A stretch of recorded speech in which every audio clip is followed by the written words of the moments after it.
Bienvenida y bienvenido a esta exploración. Hoy nos sumergimos en un tipo de fuente que, a primera vista, podría parecer un poco árida, pero créanme, está llena de historias. Son extractos del Diario de Centroamérica, la publicación oficial del Gobierno de Guatemala. La de hoy, viernes 17 de octubre de 2025. ¿Y qué encontramos aquí?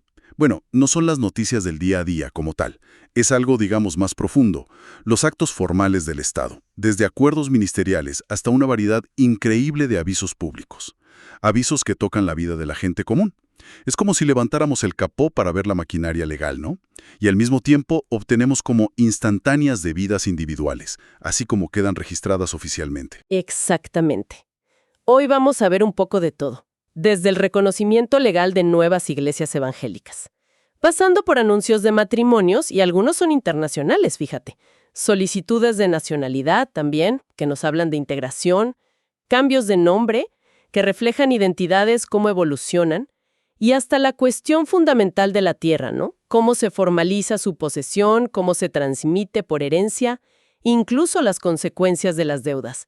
Es de verdad un microcosmos de la vida legal y civil guatemalteca. Así es. Vuestra misión hoy no solo listar estos documentos, que podría ser aburrido. Queremos desglosarlos, entender qué implican realmente estos acuerdos, estos anuncios tan formales. Y sobre todo, intentar descubrir las historias humanas, las corrientes sociales que se mueven bajo esa superficie del lenguaje legal. Ir un poquito más allá de la letra pequeña. ¿Listos? Bueno, comencemos a desentrañar esto. Iniciamos con el organismo ejecutivo, específicamente el Ministerio de Gobernación. Hoy destacan dos acuerdos ministeriales, son los números 372-2025 y el 377-2025. Ambos otorgan personalidad jurídica a dos iglesias evangélicas distintas. Correcto. Este proceso se ampara en la Constitución Política de Guatemala, que, como sabemos, garantiza la libertad de religión. Ahora, es interesante la distinción legal que opera aquí, ¿eh? Mientras la Iglesia Católica, por razones históricas, por tratados específicos, tiene un reconocimiento jurídico casi inherente, a veces se dice per se, o sea, por sí misma, sin necesitar este trámite específico para su existencia básica. Otras confesiones religiosas sí deben seguir este procedimiento, un trámite administrativo formal. Deben constituirse, presentar sus estatutos, solicitar este reconocimiento explícito. Para operar legalmente como entidad. La condición clave, claro, es que sus fines y prácticas no vayan contra el orden público. Entendido. O sea, hay una diferencia de base en el reconocimiento. ¿Y cuáles son estas iglesias que reciben hoy la personalidad jurídica? Mira, la primera es la Iglesia Evangélica Misión Cristiana Pentecostés del Espíritu Santo, Dios es nuestro amparo y fortaleza. Esta fue constituida en San Felipe, allá en Retalaleu, intervino el notario René Orlando Armas Kunze. La segunda es la Iglesia Evangélica de Dios Pentecostés Palabra Viva, y su constitución se realizó en Mazatenango, Suchitepeques, ante el notario Isaac Eduardo Chay Yax. Mencionabas la condición del orden público. Pero estos acuerdos añaden otro requisito que llama la atención, ¿verdad? Sí, es un detalle crucial. Revela bastante sobre la relación entre el Estado y estas organizaciones.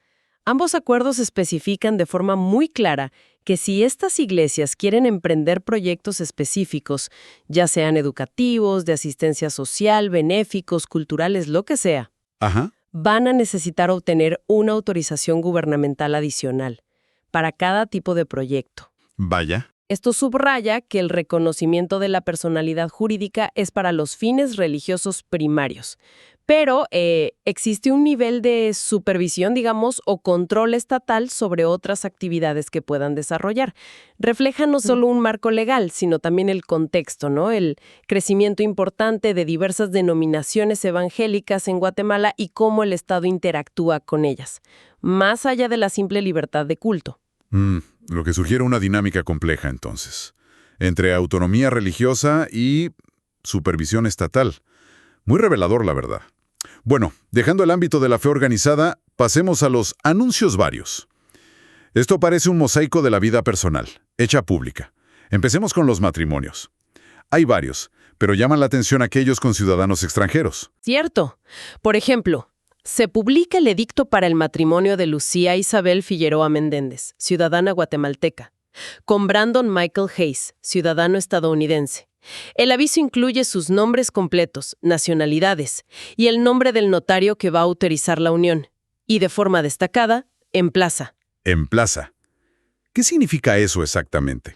Emplaza a cualquier persona que conozca algún impedimento legal para que lo denuncie. Ah, claro. Como por ejemplo, un matrimonio previo no disuelto en Guatemala o en Estados Unidos. Siempre me he preguntado sobre la efectividad real de estos emplazamientos públicos. O sea, ¿es común que alguien denuncie un impedimento basándose en estos avisos? ¿O es más bien una salvaguarda legal, una formalidad? Es una excelente pregunta. A ver, puede que no sea súper frecuente que surjan denuncias directas justo por el edicto, pero su propósito principal es múltiple, ¿sabes? Por un lado, cumple con un requisito de publicidad registral. Asegura que el acto no sea, digamos, clandestino. Entiendo. Por otro, sí actúa como una salvaguarda legal crucial, especialmente en casos internacionales, donde verificar el estado civil en otra jurisdicción puede ser más complejo. Claro. El hecho de haber publicado el edicto protege la validez del matrimonio y también al notario que autoriza. Demuestra que se tomaron las debidas precauciones. Es un mecanismo que busca prevenir nulidades futuras, ¿no? Y garantizar la seguridad jurídica del vínculo matrimonial, aunque su efectividad práctica para detectar impedimentos activamente, bueno, quizás sea limitada en la era digital. Tiene sentido. Es una capa de formalidad necesaria, entonces. Siguiendo con trámites personales, encontramos las solicitudes de nacionalidades. Vemos personas de otros países buscando convertirse en guatemaltecos. Así es. Hoy figuran, por ejemplo, Emerio Cruz Hernández, cubano de 60 años. Es médico veterinario y casado. Y Yanelis León Peña, también cubana, de 44 años, médica geriatra, casada. Ambos ya residen en Huehuetenango y solicitan la nacionalidad guatemalteca por naturalización. Ajá. ¿Y hay más? Sí. Otro caso es el de Yu Ru Lee Tsai, taiwanés de 40 años, soltero, comerciante, con residencia en Chiquimula. Los avisos son bastante detallados: edad, estado civil, profesión, nacionalidad de origen, e incluso su número de DPI guatemalteco como extranjero domiciliado. Más allá del trámite en sí, ¿qué nos dice esto sobre la integración? Mencionar sus profesiones, por ejemplo, ¿tiene alguna relevancia particular? Definitivamente. La naturalización es, digamos, la culminación de un proceso de integración, legal y social. Implica no solo cumplir requisitos de residencia, de documentación, sino también una voluntad de pertenecer plenamente a la sociedad guatemalteca. Claro. La mención de las profesiones es interesante. Un médico veterinario y una médica geriatra en Huehuetenango. Un departamento con necesidades específicas de salud, de desarrollo rural, o un comerciante en Chiquimula, una zona de mucho tránsito, de intercambio económico. Ajá. Sugiere que estas personas ya están contribuyendo activamente a sus comunidades. La solicitud de nacionalidad puede verse como un paso para afianzar ese arraigo, para obtener plenos derechos ciudadanos y, quizás, facilitar aún más su trabajo o su negocio. Son como pequeñas ventanas a historias de migración, de adaptación y de aporte al país. Es fascinante ver cómo estos avisos tan formales encapsulan trayectorias de vida tan significativas. Y hablando de identidad, otra sección muy activa es la de cambios de nombre. Hoy hay varias resoluciones que aprueban cambios que se solicitaron antes. Efectivamente. Y la variedad es notable, ¿eh? Algunos parecen ajustes menores. Quizás para corregir un error de tipeo antiguo en el registro civil. Otros son cambios más sustanciales en el nombre de pila, como el caso de Constantino Misa Pérez. Él solicitó, y ahora se aprueba, el cambio a Gael Constantino Misa Pérez. Ya. Y encontramos también un caso que apunta claramente a una afirmación de identidad de género a través del nombre legal. Carlos Humberto Martínez Real obtiene la aprobación para adoptar el nombre de Jennifer Martínez Real. Vaya. Este tipo de cambio, aunque se presente como un trámite administrativo más, pues tiene una profunda carga personal y social. Sin duda. Y además de los cambios, están las identificaciones de tercero. ¿Qué función cumplen exactamente? Vemos el caso de Aida Lili Gil Gataliev con una lista larguísima de variantes de su nombre. La identificación de tercero es un procedimiento legal. Sirve para establecer formalmente que una persona a lo largo de su vida fue conocida y usó diferentes nombres, o variaciones de su nombre en distintos actos o documentos. Entiendo. El caso de Aida Lili Gil Gataliev, donde se lista en múltiples formas, Aida Lili Gil Gataliev, Aida Lili Gil, etc., es un ejemplo clásico. Esto es crucial, especialmente después del fallecimiento de la persona. ¿Para qué? Para poder unificar su identidad legal. Para trámites de herencia, reclamación de seguros o pensiones, asegura que todos los bienes, derechos, obligaciones asociados a esas distintas variantes de nombre correspondan sin duda a la misma persona. Claro. Existencias históricas en los registros civiles, o de costumbres sociales donde se usaban diminutivos, nombres informales, que luego generaban confusión legal. Entiendo. Es como poner orden en el historial registral de una persona. Todo esto nos habla mucho de la identidad individual. Ahora, demos un giro hacia algo igualmente fundamental: la relación con la tierra y el legado familiar. Entramos al terreno de los títulos supletorios. Así es. Este es un procedimiento legal muy importante en Guatemala. Está diseñado para que una persona que ha poseído un inmueble de forma pacífica, pública, continua y de buena fe, por un tiempo determinado, ¿Cuánto tiempo suele ser? generalmente 10 años, y que carece de un título inscrito en el registro de la propiedad, pues pueda obtener ese título formal. Hoy vemos una cantidad considerable de solicitudes, muchísimas. Hay un caso que llama la atención por sus dimensiones. Ludwig Salvador Pineda Cosemans solicita título para un terreno de más de 18,000 metros cuadrados, en Fraijanes. La descripción es increíblemente técnica: medidas, rumbos, colindantes y hasta azimuts. ¿Podrías aclarar qué son los azimuts en este contexto? Claro. Los azimuts son básicamente ángulos medidos desde el norte geográfico. En topografía, se usan para definir con precisión la dirección de una línea, de un lindero. Exigir medidas exactas, distancias, colindantes, nombrando a los vecinos por cada lado. Y azimuts, busca crear una descripción inequívoca del inmueble. Que no deje lugar a dudas. Exacto. Que no deje lugar a dudas sobre sus límites. Es como un mapa muy detallado hecho con palabras y números. Esta precisión es vital para la seguridad jurídica que se busca con el título. Y más allá de la parte técnica, ¿qué nos dice el volumen constante de estas solicitudes sobre la situación de la tierra en Guatemala? Nos dije mucho, la verdad. La persistencia de solicitudes de titulación supletoria refleja varios factores, históricos y actuales. Por un lado, la existencia de muchas propiedades, especialmente en áreas rurales o periurbanas, que han estado en posesión de familias por generaciones, pero sin una inscripción formal, a veces por costos, por trámites complejos o falta de acceso a servicios legales en el pasado. Claro. Por otro lado, puede relacionarse con procesos de ocupación de tierras o expansión de asentamientos y, fundamentalmente, subraya la enorme importancia de regularizar la tenencia de la tierra para el desarrollo económico y social. Obtener un título formal no solo da seguridad al poseedor, le permite acceder a crédito formal usando la tierra como garantía. Facilita la inversión. La herencia ordenada previene conflictos agrarios, que han sido una fuente histórica de tensión en el país. Es un proceso continuo y vital. Vital, sin duda. Y muy conectado a la tierra y la propiedad está el siguiente bloque: los procesos sucesorios, los trámites de herencia. También abundan los avisos hoy. Sí, vemos numerosos edictos convocando a las juntas de herederos.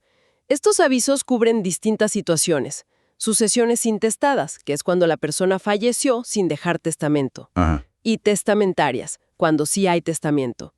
También se distinguen los procesos judiciales que se llevan ante un juez, usualmente cuando hay menores involucrados o posibles conflictos entre herederos, y los extrajudiciales, tramitados ante notario, que son más ágiles si hay acuerdo entre los interesados. Mencionas los procesos judiciales y extrajudiciales. ¿Podrías explicar brevemente la diferencia práctica para quienes enfrentan esta situación?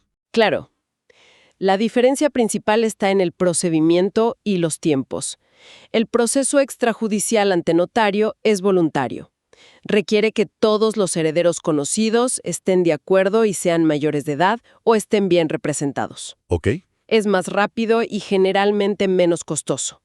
El proceso judicial es obligatorio si hay menores de edad, incapacitados, o si existe desacuerdo entre los presuntos herederos sobre quiénes son, qué les corresponde o si el testamento es válido o no. Este camino, al pasar por un juzgado, suele ser más largo y formal. Entiendo. La publicación de edictos, como los que vemos hoy, es un paso común a ambos tipos de proceso. Gracias por la aclaración. Vemos casos interesantes como el de Amanda Leticia Rosales Barrera, donde el edicto menciona que también usaba otros nombres, y un aviso de ampliación para un proceso que data de 2017, el de Francisco Vázquez Castillo. ¿Sugiere esto que pueden ser trámites largos? Exactamente. El caso de múltiples nombres refuerza lo que hablamos con la identificación de tercero. Es necesario aclarar la identidad del causante, de la persona fallecida, y la ampliación del edicto para un caso de 2017 indica eso mismo, que los procesos sucesorios pueden extenderse bastante en el tiempo, especialmente los judiciales o aquellos con complicaciones, bienes en el extranjero, herederos difíciles de localizar, deudas pendientes. Claro. Se reconocen derechos, se empieza a definir el destino del patrimonio. La publicación busca asegurar que nadie con un interés legítimo quede fuera por desconocimiento. Otro heredero, un acreedor del fallecido. Un proceso complejo para un momento que ya de por sí es difícil. Y del patrimonio que se hereda, pasamos a los bienes que pueden perderse por deudas. La sección de ejecución en la vía de apremio. Correcto. Estos son los anuncios de remates judiciales. Hoy vemos varios promovidos principalmente por Banrural, el Banco de Desarrollo Rural. Por ejemplo, se anuncia el remate de un lote en el condominio residencial Valle de las Flores en Palín, Escuintla. La base para la subasta es una deuda de unos 93,000 quetzales y se menciona que está garantizada con una hipoteca del FHA. Ahí mencionas FHA. ¿Qué significa esa sigla? Es una entidad estatal guatemalteca.